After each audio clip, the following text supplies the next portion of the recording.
Alright, so here's a little demo of these sequential circuits set up as counters. So this is the graphical layout editor, and this is a representation of a toggle flip-flop, these three cells. And this is set up basically the way it was shown in the lecture. And what I can do is I can write this into a binary grid. And now I can bring up a simulator window, and in that window I can ask to load in that binary grid. And you notice these 5 rows of 3 cells have turned blue. Those are the cells that are configured as my toggle flip-flops. And so my main clock input is this line up here going into the middle cell, and as I toggle this by clicking on it, it goes dark when it's a 1, and when I click it again it will drop, and you can see the output of the first flip-flop went to a 1. When I toggle this again, the output of the first row goes to 0, the second row goes to 1, so that's the number 2, 1, 0.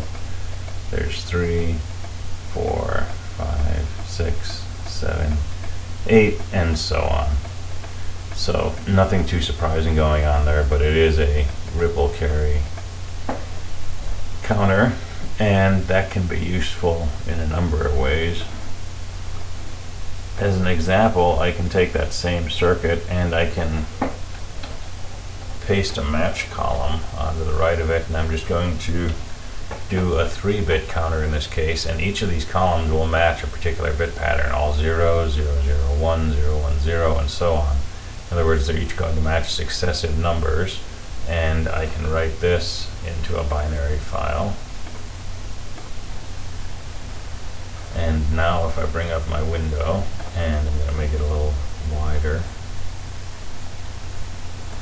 so I can initialize it, and then I can load in that binary grid. And you notice I have one output to the south here being asserted. That's because the output of this counter is 0, so row 0, column 0 is being selected. When I toggle the input from high to low, we move to the second column, and then the third, fourth, all the way over to the 8th column, after which we come back to the first column. So again, we could hook this input to a counter and successively select different columns from this area below the match column, and use that to do cell generation or whatever we desire.